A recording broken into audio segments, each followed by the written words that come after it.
Bem, pessoal, mais uma aula do capítulo 1 do Somerville, 10ª edição, e agora nós estamos no tópico que trata dos estudos de caso. Então, como você vai ver nos outros capítulos, o nosso autor, ele sempre faz a apresentação dos temas, enfocando em alguns casos de estudo, certo? Então, nesse caso aqui, nós vamos tratar dos sistemas que ele vai desenvolver, vai tratar, discutir, abordar ao longo dos capítulos, tá certo? Então, o primeiro deles é uma bomba pessoal de insulina. É um sistema embarcado que controla uma bomba de insulina usada para manter a saúde de diabéticos, controlando a ingestão de glicose no sangue, né? Ou a injeção por parte da bomba, tá certo? Então é um sistema que tem essa finalidade. Um outro é um sistema de saúde mental, de saúde, com gestão de saúde, chamado MedCare, que é um sistema usado para manter registro de pessoas em tratamento de saúde, certo? Então vamos dar uma olhada em mais detalhes desses casos aqui. Além disso, nós temos mais dois sistemas aqui. Uma estação meteorológica que fica instalada no deserto, controlando dados, né, em áreas remotas, tá? Então não precisa ter alguém trabalhando lá, ela é controlada por satélite. E um sistema de aprendizagem digital chamado eLearn, que é para apoiar a aprendizagem em escolas, certo? Então são 4 estudos de caso. Bem, o sistema de controle da bomba de insulina, o que é que ele faz? Ele coleta dados de um sensor de açúcar no sangue e calcula a quantidade de insulina que precisa injetar. Então não existe uma dose padrão. Essa dose é calculada em função da necessidade de cada organismo que está sendo monitorado. O cálculo, com base na taxa de alteração dos níveis de açúcar do sangue, envia sinais, faz o cálculo e envia sinais para uma microbomba para fornecer a dose correta. O sistema de segurança crítica dos baixos níveis do açúcar no sangue pode levar ao mau funcionamento do cérebro. Com a morte, níveis elevados de açúcar têm consequências a longo prazo, como dano nos olhos e nos rins, né? Perda da visão e insuficiência renal. Então nós temos aqui uma ideia do que é o sistema, tá certo? Então tem a reserva de insulina aqui, o controle da bomba, né? O controle do sistema, o relógio, um alarme, um sensor e as necessidades de montagem aqui, os displays. Então está aqui uma ideia do funcionamento da bomba, tá certo? Então você tem aqui blocos que se comunicam, trocam mensagens e que exercem esse sistema de bomba. Então toca aqui um exemplo da arquitetura do hardware da bomba de insulina. Da mesma forma, nós temos aqui um diagrama que mostra aqui dados sobre o sangue, um processo que analisa a leitura do sensor, uma taxa aqui, um controle de açúcar no sangue, faz o cômputo de insulina, tá certo? E determina o tamanho da dose de insulina, tá certo? Então, duas ações são feitas aqui, que é emitir os comandos para a bomba e fazer o registro da dose que está sendo ministrada, né? Então, esse cálculo aqui da insulina, esse registro vem para ajustar o cálculo da insulina a ser injetada, tá certo? Então, o controle da insulina, a insulina na bomba, tá. Então, mostrando um processo sendo explicitado aqui a respeito do funcionamento da bomba. Requisitos essenciais de alto nível.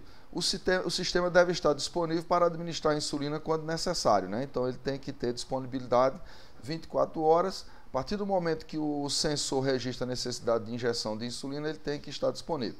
O sistema deve ter um desempenho confiável e fornecer a quantidade correta de insulina para neutralizar o nível atual de açúcar no sangue. E o sistema deve, portanto, ser projetado e implementado para garantir que sempre atenda a esses requisitos. Então, são requisitos aqui de alto nível que esse sistema da bomba de insulina deve funcionar. O sistema aqui de informações do paciente.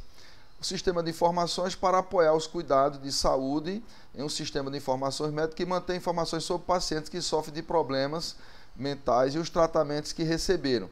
A maioria dos pacientes de saúde mental não precisa de tratamento hospitalar dedicado, mas precisa frequentar clínicas especializadas regularmente onde pode encontrar um médico com conhecimento detalhado de seus problemas.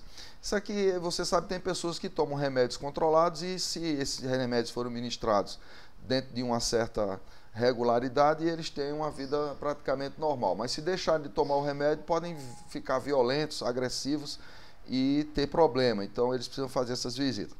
Para facilitar a participação dos pacientes nas clínicas, elas são funcionais não apenas em hospitais, elas podem ter em locais como um shopping, como um ambiente menos agressivo, vamos dizer assim. Elas também trabalham através de práticas médicas locais ou nos centros comunitários, então uma forma complementar de fazer esses sistemas funcionarem.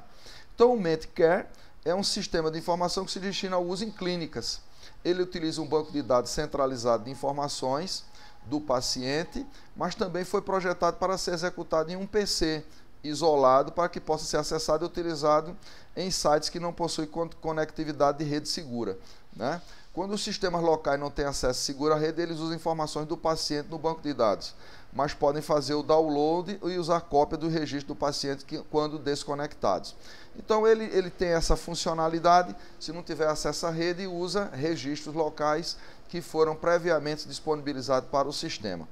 Tá certo? Objetivos do MedCare: gerar informações de gerenciamento que permitam ao gerente de serviços avaliar o desempenho em relação às metas locais e governamentais. Então, as metas da própria clínica, né, e do governo do ponto de vista de quantidade de atendimento, de eficiência, de resultado. Fornecer à equipe médica informações oportunas para apoiar o tratamento desses pacientes.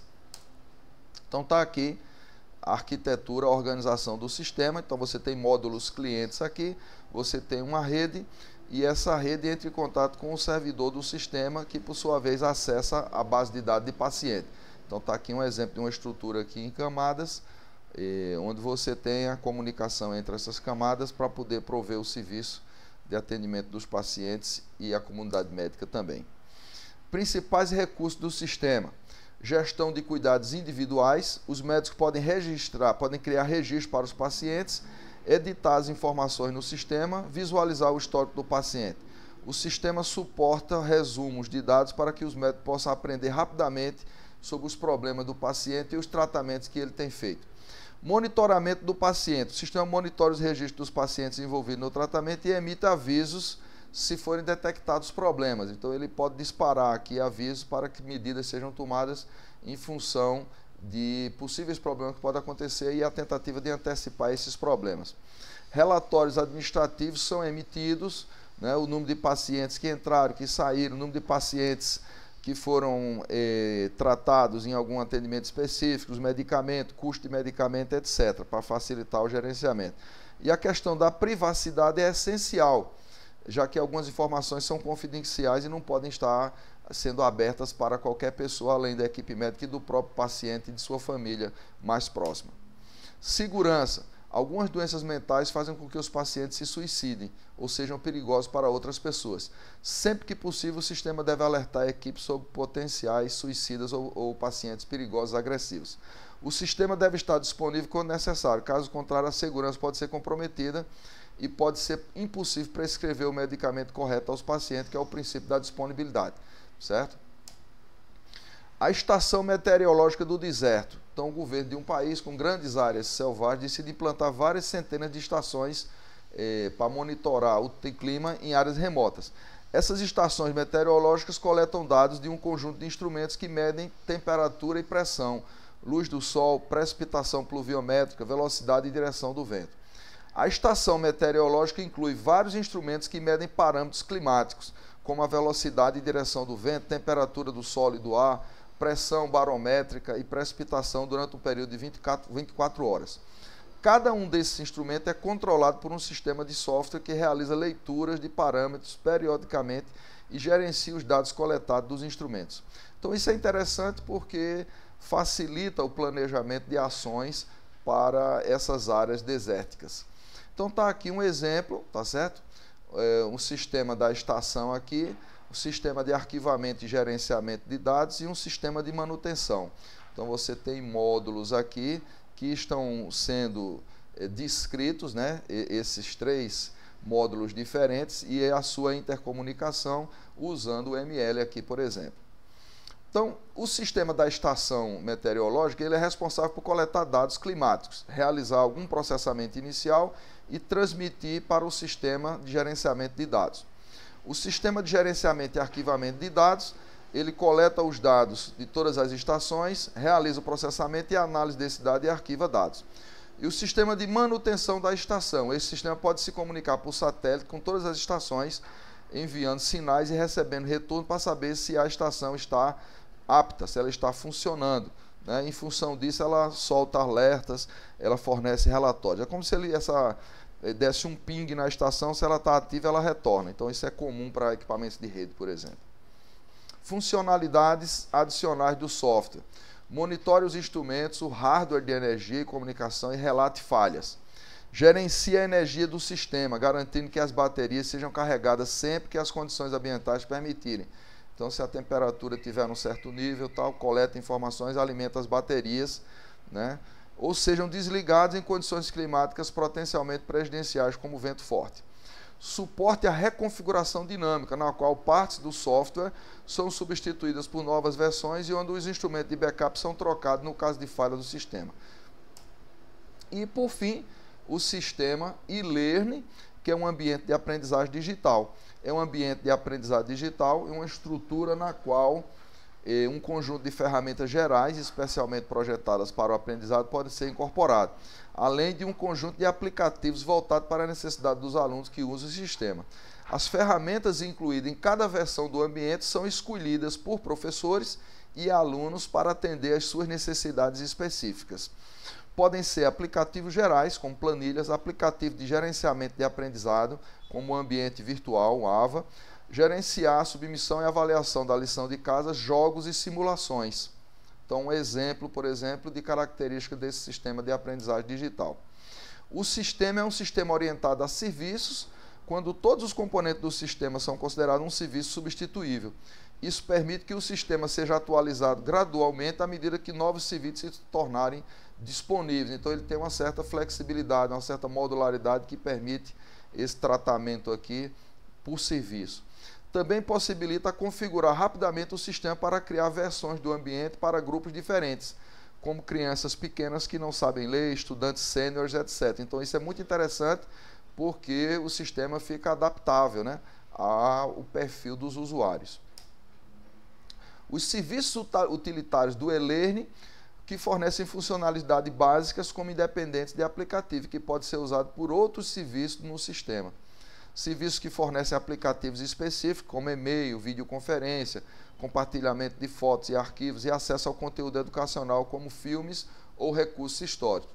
Os serviços de configuração são usados para adaptar o ambiente a um conjunto específico de serviços e definem como esses serviços são compartilhados entre alunos, professores e pais. Então, isso é muito interessante porque dá uma generalidade aqui ao serviço de e-learning. Então, está aqui, ó, uma arquitetura em camadas, né, onde você tem um nível mais externo aqui, a interface do usuário, um serviço de configuração, uma camada dos serviços de aplicação, ó, como simulado, processamento de texto, videoconferência, e-mail, histórico, né, ambiente virtual de aprendizagem, planilha e assim vai. E a parte de utilitário que está no módulo mais interno aqui, autenticação de usuários, registro de log e monitoramento, a parte de interface, busca, serviço de armazenamento e o armazenamento específico do usuário. Então, está aqui a arquitetura desse sistema, que é uma forma de descrever, mostrando esses blocos e as suas configurações.